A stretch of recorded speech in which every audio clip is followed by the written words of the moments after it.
Universidad Autónoma de Guerrero, de la licenciatura en Derecho, de la materia Técnicas de Litigación Oral, impartida por el doctor César López Velázquez. Nuestro equipo es el 3 y nos tocó características de la teoría del caso. Este equipo está incorporado por los alumnos Dulce Yuridia Jiménez Nava, Amairani Natividad García Jacobo, Gerardo Octavio Ramos Carpio, José Guadalupe Estrada Lorenzo y Aldair Romero León. Las características de la teoría del caso nos dice que es una estrategia que es metodológica a través de la cual el fiscal y la defensa del acusado plantean ante un juez de control o un juez de juicio oral los diferentes planteamientos de una manera estratégica. Esto tomando en cuenta una estructura donde fundamentalmente participan 3 elementos, que es lo fáctico, lo jurídico y lo probatorio. Estos se basan en la capacidad argumentativa que tienen que tener las partes para sostener que están acreditando un hecho que la ley señala como delito y la probabilidad de que el imputado haya cometido o haya participado en su comisión, si bien existe algún excluyente de responsabilidad o la destrucción de la proposición que se realiza. Esto contra el imputado y que desvirtúa las evidencias en las que se están apoyando. Bueno, tanto el fiscal como el imputado o también su abogado defensor, ya sea público o particular, deben exponer al juzgador su versión de los hechos, con base a los datos que cada uno de ellos les aportó. Esto se hace con el fin de lograr convencerlo de su versión.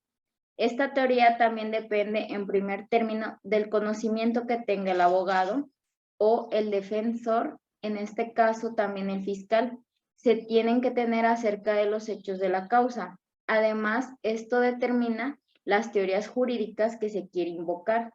Esto no se trata en consecuencia de inventar una historia que altere los hechos que ocurrieron, sino por razones éticas como por razones en el plano estratégico. La teoría del caso se erige como el eje principal para conocer los hechos, esto en conjunto de todas las explicaciones jurídicas a través de las proposiciones fácticas, por medio de hipótesis, que posteriormente a través del proceso va a permitir acreditar la responsabilidad o inocencia de los procesados.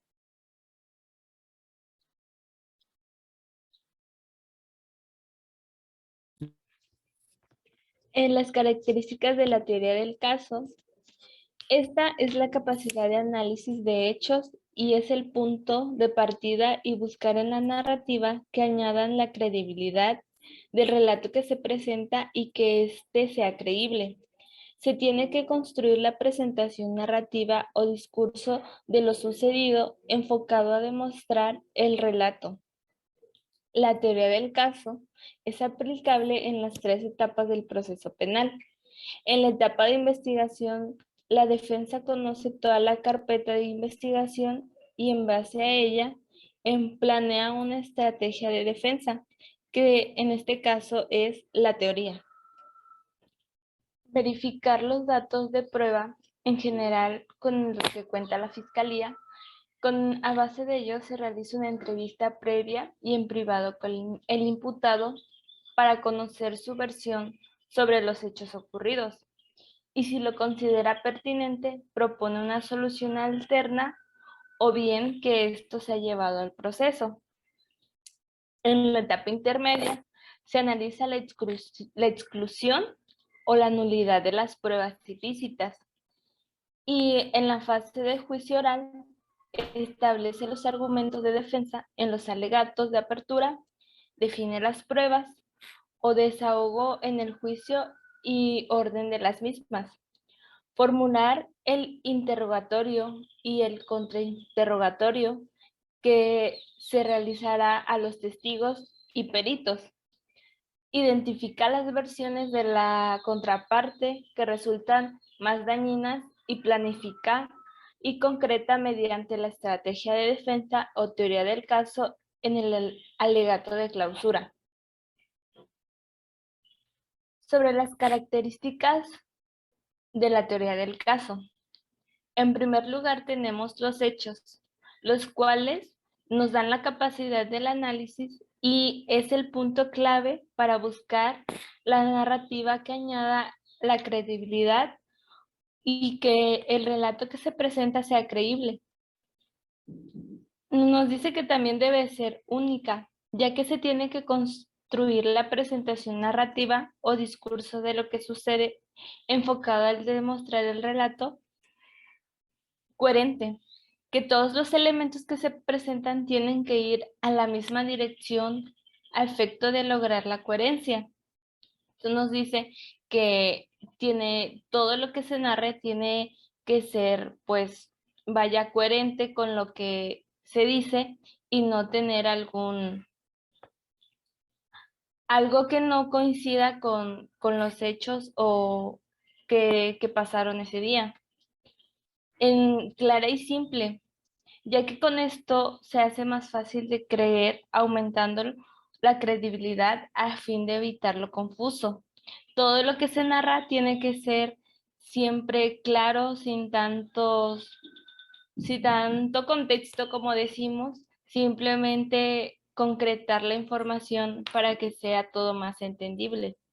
Sencilla, los argumentos deben girar en torno a las pruebas existentes. Verás, debe basarse en elementos creíbles y reales que persuadan al juzgador. Jurídica. Debe tener una base jurídica que logre demostrar la concurrencia o no de los elementos del tipo penal o el cumplimiento de los requisitos de la obtención de la prueba, respetando en todo momento el principio de legalidad penal. La teoría del caso por medio de tres elementos básicos. Fáctico es la hipótesis que formula a quien acusa un ciudadano y se debe presumir inocente en todo momento. Apegado al número 20b constitucional de la Constitución de los Estados Unidos mexicanos y en los tratados internacionales, el social lo acusa de que no es inocente, sino que es culpable. Tiene que plantear cuál es de la hipótesis bajo la cual está sosteniendo ese sujeto es presumir que inocente, pero que es culpable.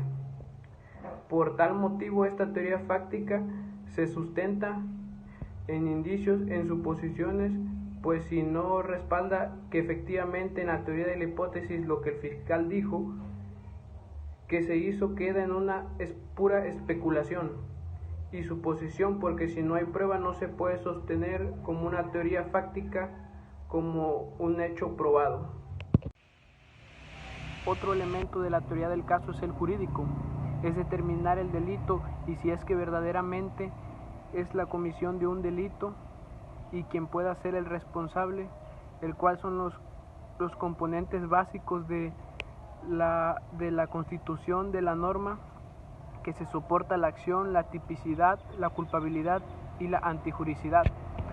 El otro es el probatorio, se sustenta lo fático y lo que permite establecer cuáles son las pruebas convenientes que soporten la conducta punible y de responsabilidad del acusado o ausencia.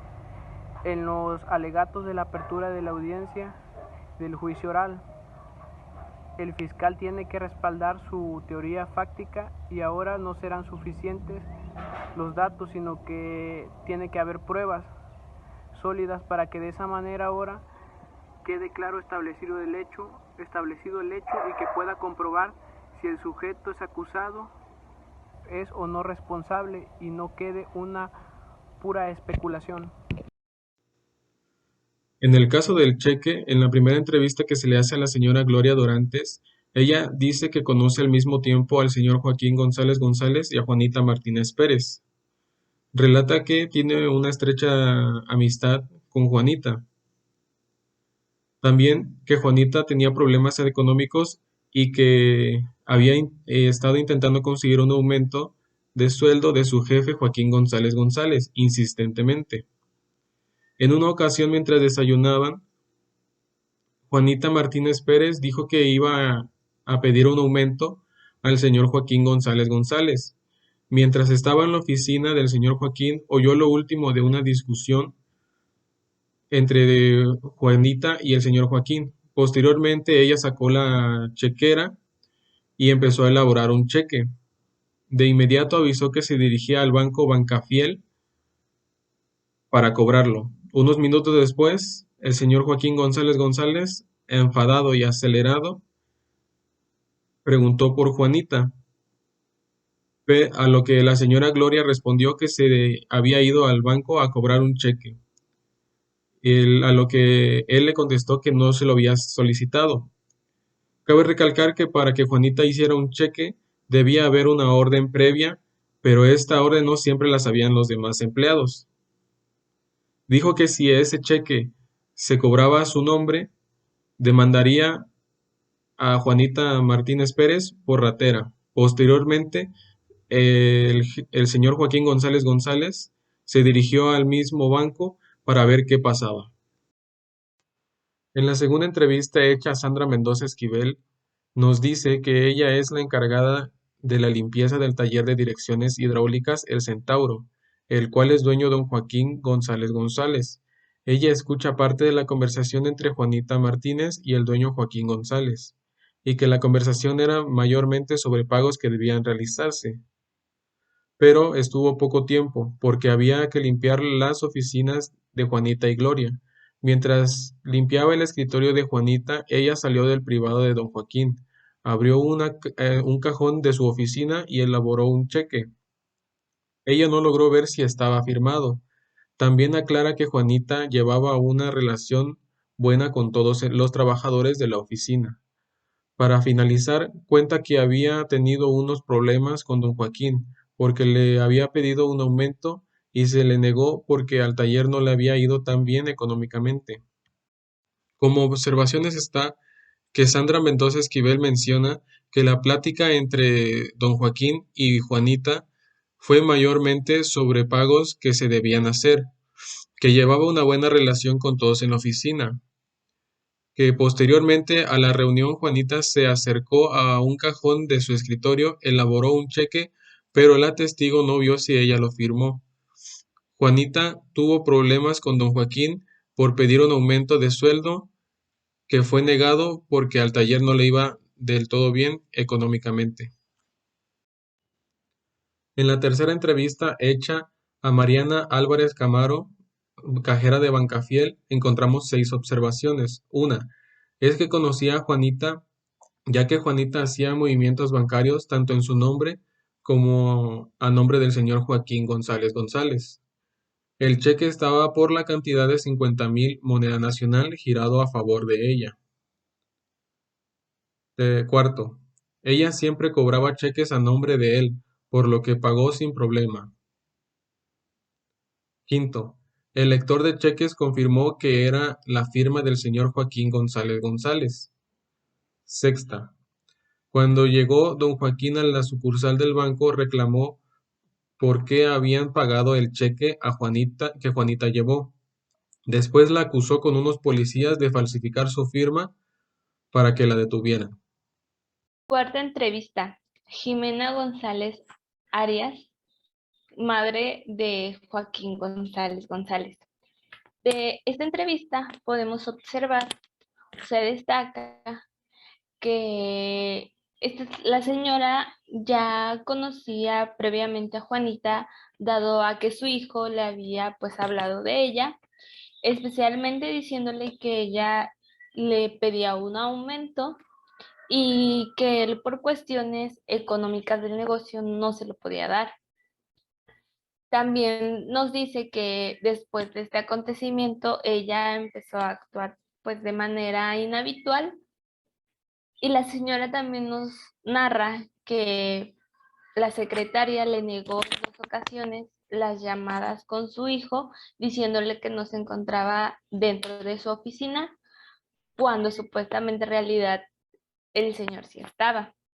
Bueno, pasando a los peritos de la firma, el primero nos dice que encuentra pues diferencias entre la firma del cheque y la firma que don Joaquín rinde en la entrevista, debido a que nos dice que la firma inicia con una letra J, pero hay una diferencia entre la inclinación de 45 grados, siendo más redondo o circular. También en la firma del cheque se encuentran 6 figuras similares a una O. Y en la edad de la entrevista son 9 figuras similares a una O. Estas son las diferencias que encuentra el primer perito después de analizar la firma de don Joaquín. El segundo perito nos dice que no encuentra ninguna discrepancia sobre las firmas y aclara que las firmas pueden traer pues diversos,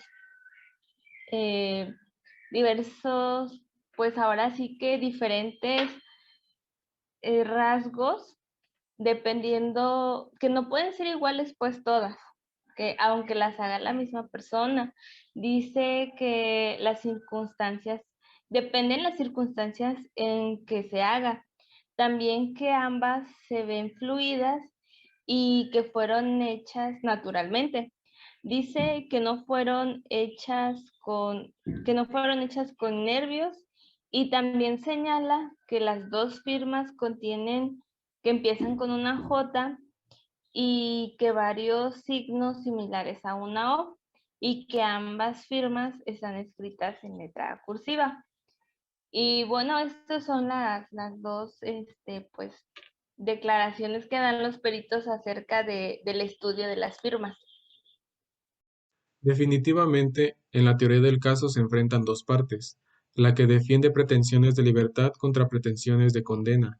En tal escenario, a través de la audiencia, implica un complejo aspecto de versiones, donde cada parte pretende explicar y convencer al juez de acuerdo de cómo ocurrieron los hechos, cuáles son las pruebas que sustentan cada situación y la adecuación típica de los hechos.